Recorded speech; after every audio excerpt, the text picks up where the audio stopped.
My name is Meredith. I'm 32 years old, and until 8 months ago, I thought I had a pretty good life. Not perfect, but good. A husband I loved, a 4-year-old daughter who made everything feel worth it, and a small house in Columbus that always smelled like coffee and crayons. Then one morning, I woke up and my husband was gone. Not gone like he went to get groceries, gone like he'd never existed. His side of the closet was empty. His toothbrush was missing. There was nothing on his nightstand except a folded piece of paper with my name written on it in his handwriting. Inside were divorce papers, already signed, and our daughter's bed was empty too. I want to tell you that I handled it gracefully. I want to say I took a breath, called a lawyer, and moved forward with dignity. But that's not what happened. I sat on the floor of my daughter's room for 2 hours holding her stuffed rabbit, the one she never slept without, and I couldn't make a single sound. Not even crying, just silence and the smell of her hair still on the pillow. His name was Jonah. We met when I was 24, working at a bakery I'd been at since college. He came in every Saturday morning and ordered the same thing, black coffee and a blueberry scone, and he always left a tip that was bigger than the order itself. We dated for 2 years. We got married quietly, just family and a few close friends, in my aunt's backyard in June. Our daughter Celia was born the following spring. He wasn't the kind of man who talked a lot. But when he did say something, it meant something. He was patient in a way I'd never seen before. He taught Celia how to tie her shoes by letting her fail 17 times without a single sigh. He fixed things around the house himself instead of calling anyone. He remembered the names of every person I ever mentioned, even once. My mother loved him immediately. My uncle did not. My uncle, my mother's older brother, the one who raised me after she passed. He had opinions about everything. He built a small chain of hardware stores starting in his 30s, and by the time I was a teenager, he was comfortable enough that other people stopped questioning him. He paid for my college. He helped me with my first car. And somewhere along the way, he started to believe that all of that made him the final word on every decision in my life. When I brought Jonah to Sunday dinner for the first time, my uncle shook his hand and smiled. But later, when Jonah went to help my Aunt Roxanne clear the dishes, my uncle leaned toward me and said, very quietly, "He seems like a nice enough guy, but he's not serious, Meredith." I asked him what he meant. He gestured vaguely. "He works construction.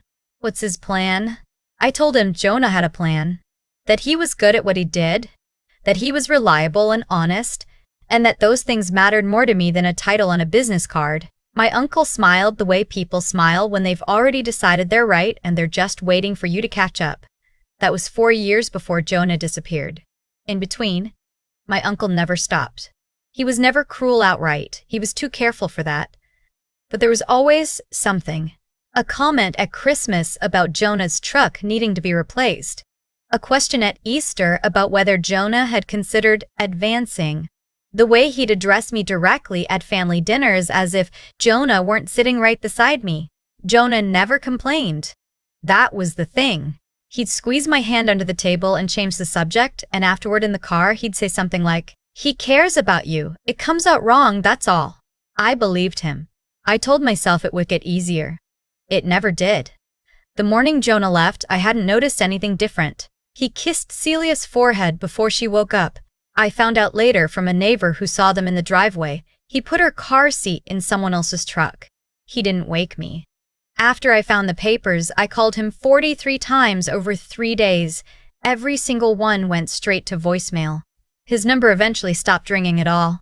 I drove to his brother's place 2 states over, and his brother said he hadn't heard from him. I believed him. He looked as confused as I felt. My uncle arrived at my house 4 days after Jonah left. I hadn't called him. He just showed up, the way he always did when he decided something needed handling. He walked into my kitchen, looked at the divorce papers still sitting on the counter where I'd left them, and set his jaw the way he does when he thinks he's been proven right. "Sign them," he said. I looked at him. "Excuse me, Meredith." He pulled out a chair and sat down like this was a business meeting. He left. He took your daughter and he left. That tells you everything you need to know about what he thinks of this family. He'll bring Celia back, I said. I didn't actually know that, but I needed to say it. Maybe, my uncle said. But you need to protect yourself. Sign the papers, get a lawyer, and file for full custody. I'm not signing anything. He was quiet for a moment. Then he said, he was never right for you. Something cold moved through my chest. Don't. I'm not trying to hurt you. I'm trying to help you see clearly. Then help me find him, I said. That's the help I need. He didn't. He came back 2 more times over the following weeks, each time with the same message, slightly reworded. Sign. Move on. Let go. He told me Jonah had probably met someone else. He said men like Jonah, and the way he said it, I knew exactly what he meant. They don't stay. He told me I was embarrassing myself by waiting. I didn't sign. But I also didn't find Jonah. Weeks went by. Then months. 7 months of nothing. I kept working. I went back to the bakery, longer hours this time. I told people Celia was with her grandparents when they asked. I didn't have a good answer for where my husband was, so I stopped answering. I started doing the thing he used to do, scanning every crowd, every parking lot, every face that had the same build or walked the same way. I did it without thinking. My brain had learned to look for him even when I told it to stop. Then came the morning everything changed. My boss asked me to cover a delivery to a new restaurant that had just opened up off 5th Street. We'd been supplying their pastries for the opening week. It was a Tuesday. Ordinary. I loaded the van, drove across town, and pulled into the alley behind the restaurant to unload. There was a crew working on the building next door. Scaffolding, power tools, dust everywhere. I'd made deliveries around construction sites 100 times. I didn't think anything of it. I was lifting the second tray out of the van when I heard someone say a name. Not my name. A nickname. The one Jonah used for the guy he always worked with, a running joke between them about a job they'd done years ago. I don't even know why it caught my attention. It just did. I turned. He was on the scaffolding about 20 feet up. His back was mostly to me. He'd grown a beard, which he'd never had before. He was wearing a gray hoodie I didn't recognize.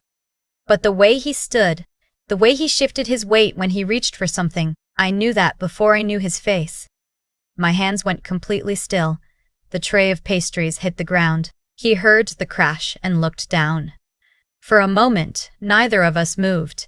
It felt like a full minute. But it was probably 3 seconds.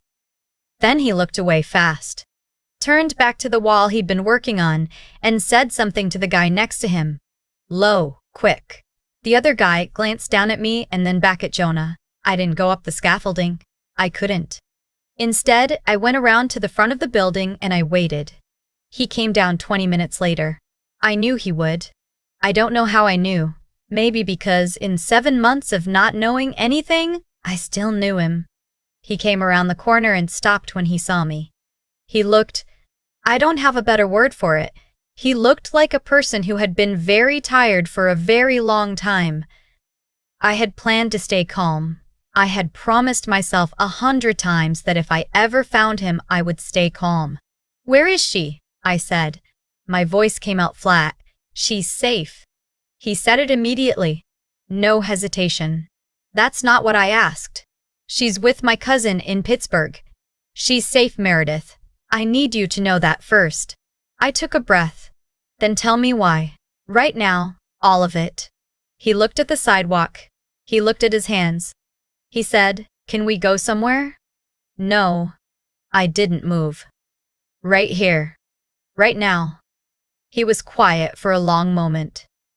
Then he said, Your uncle came to the site, the job I was on in March, about a week before I left.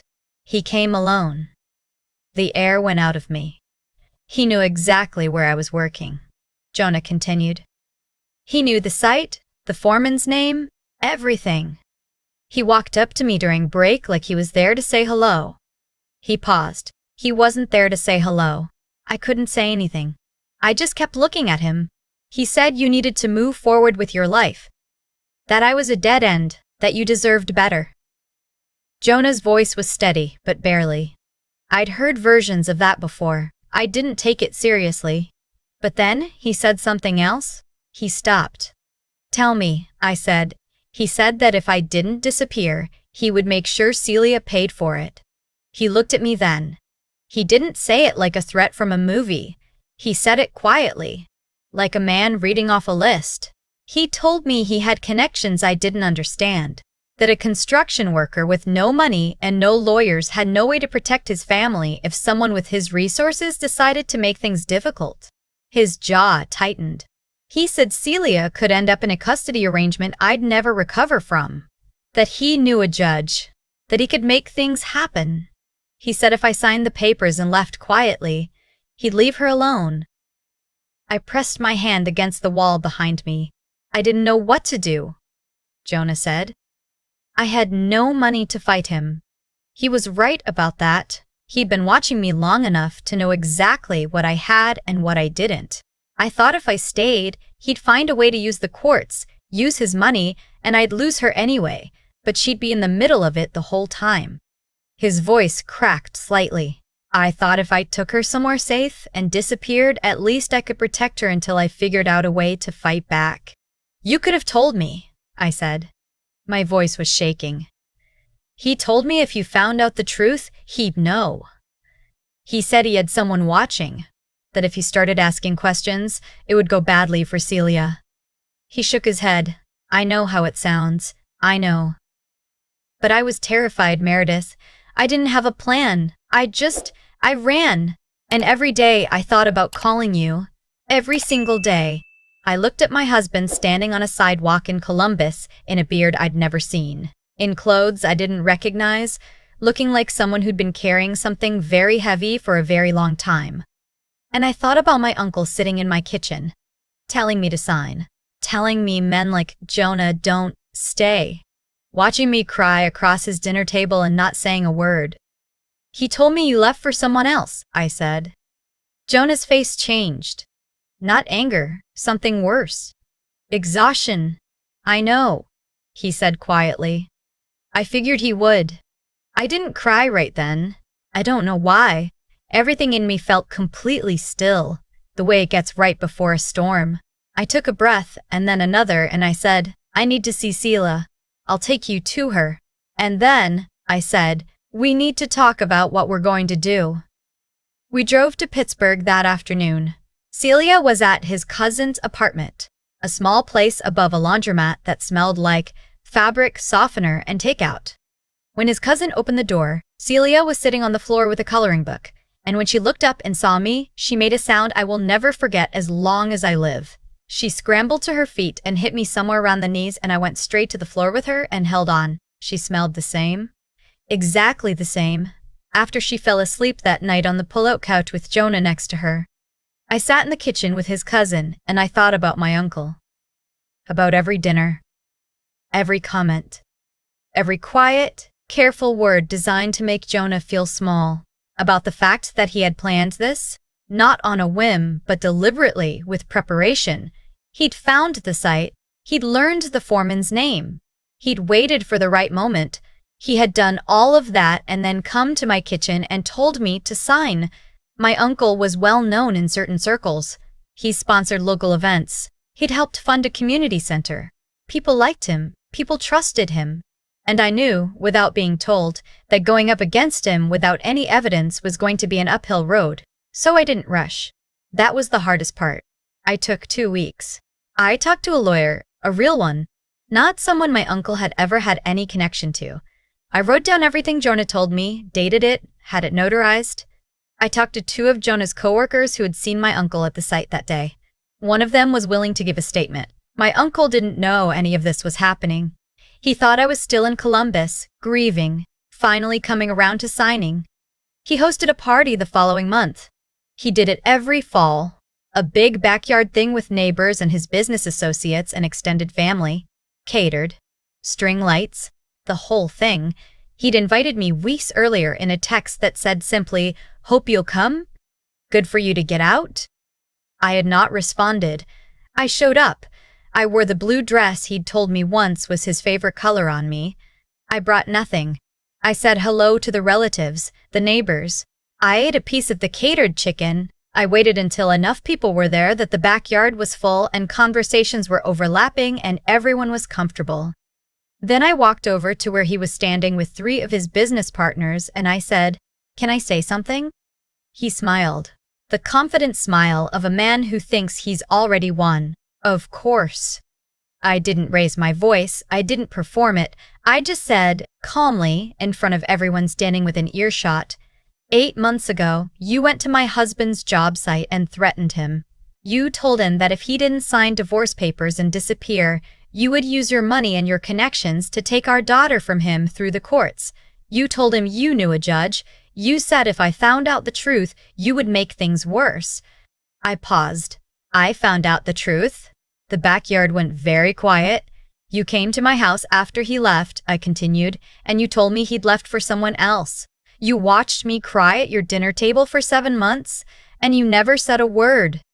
One of his business partners had taken a small step back. My Aunt Roxanne was standing near the back door, very still. That's not, my uncle started. I have a witness who saw you at the site, I said. I have documentation, and I have a lawyer who is very interested in the part where you said you knew a judge. I let that sit for a second.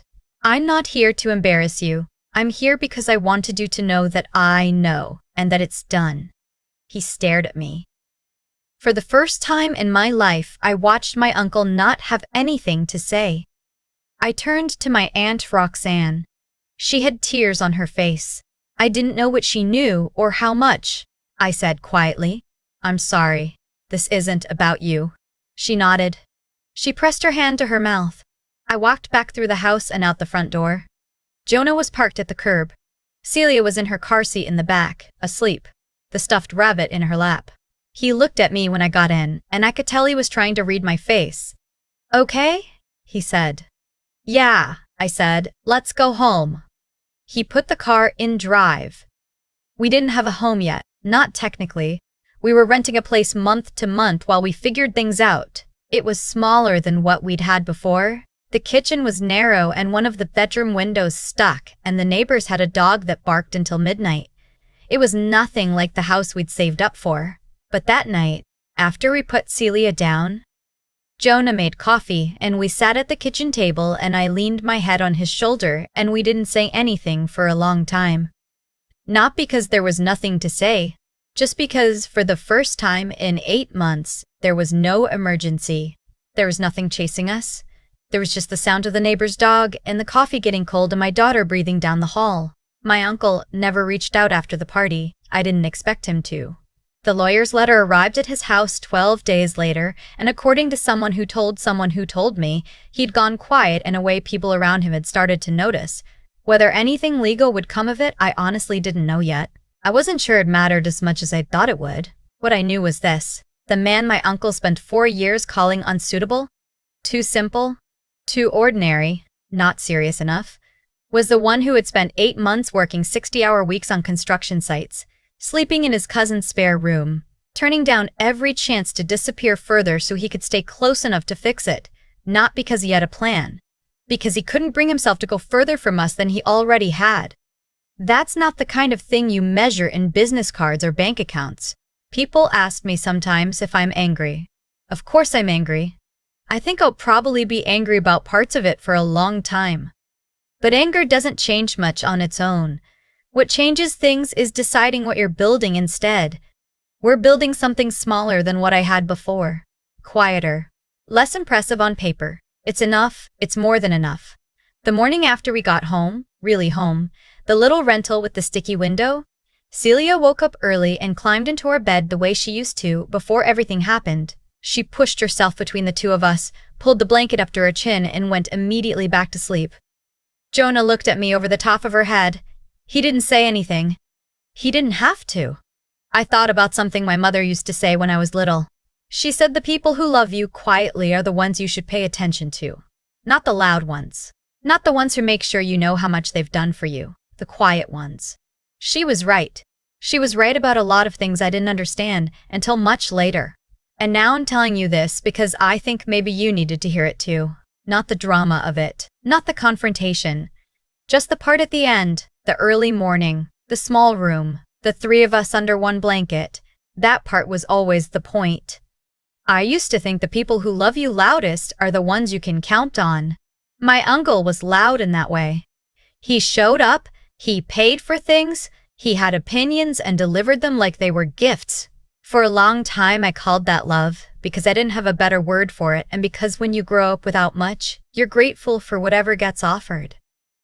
What I understand now is that there's a difference between someone who invests in you and someone who loves you.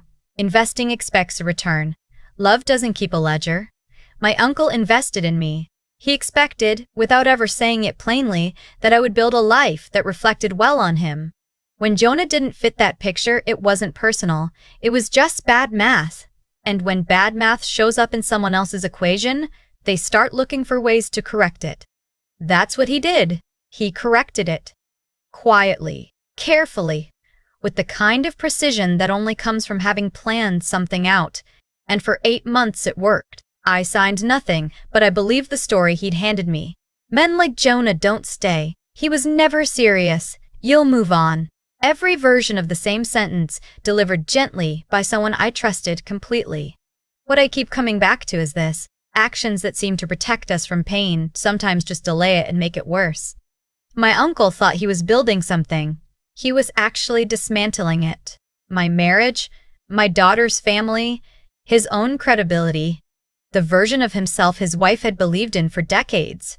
All of it, quietly, over years of small decisions that added up to one large betrayal. He never had to do anything dramatic. He just had to keep choosing, one quiet choice at a time, to put his own vision above everyone else's life. Jonah made choices too. I've thought about his a lot. He wasn't perfect in how he handled it. I've told him that, and he knows it. Running was the fear talking, not the man I married. But underneath the fear was something real. He chose Celia over his own comfort, his own pride, his own need to be understood. He worked 60-hour weeks in a city where he knew no one and slept in a spare room and turned down every opportunity to disappear further because he couldn't stand the idea of getting farther from us. That's not weakness.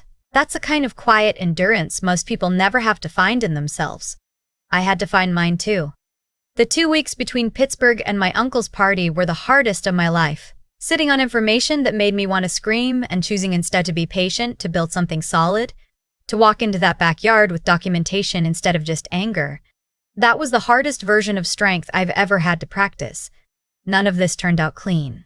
It's still not clean. There are people in my family who don't know what to believe. My aunt Roxanne sent me a card 3 weeks after the party with nothing written inside except her phone number. I haven't called yet, but I think I will. Because she's not him, and because I'm trying to be the kind of person who remembers that. What I want to say at the end of all of it is just this: the people who love you quietly are worth paying attention to. Not the ones who make sure you notice everything they've done. The ones who show up when it costs them something.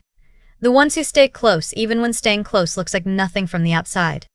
Jonah is sitting in the next room right now. Celia is asleep down the hall. The window in our bedroom still sticks. It's enough. It's more than enough.